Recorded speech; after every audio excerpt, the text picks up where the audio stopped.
什么好吃的呀？大家好，今天老胡给大家做一个红烧鸡爪。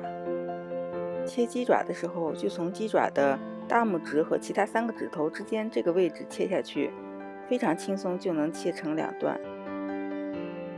将所有的鸡爪都切成2段，将葱切成葱花，蒜和姜都切成片儿。等锅烧热，放入食用油，将鸡爪全部倒入锅内，翻炒，直到鸡爪微微变色，放入葱姜蒜，继续翻炒几下，向锅内放入适量的醋，醋能去掉鸡爪带有的腥味儿。然后倒入适量的生抽，一点老抽上色，翻炒几下，以免老抽糊锅。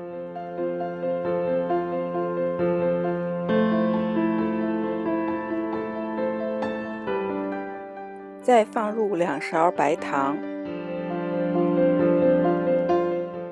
继续翻炒。跑了个鸡爪，老胡都不知道。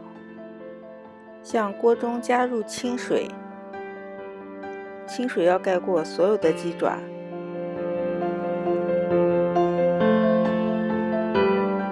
等水煮开，这时候放入1勺盐，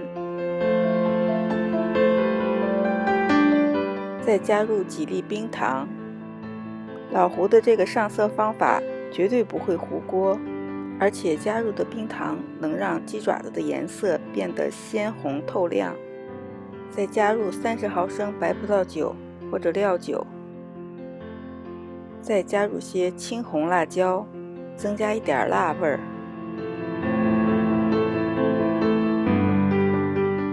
盖上锅盖，大火煮20分钟。现在开始开着锅盖收汤。收汤收成这样就可以了。一锅热气腾腾、美味又养颜的红烧鸡爪出锅啦！Yummy yummy， 好好吃呀！快来订阅我的频道吧。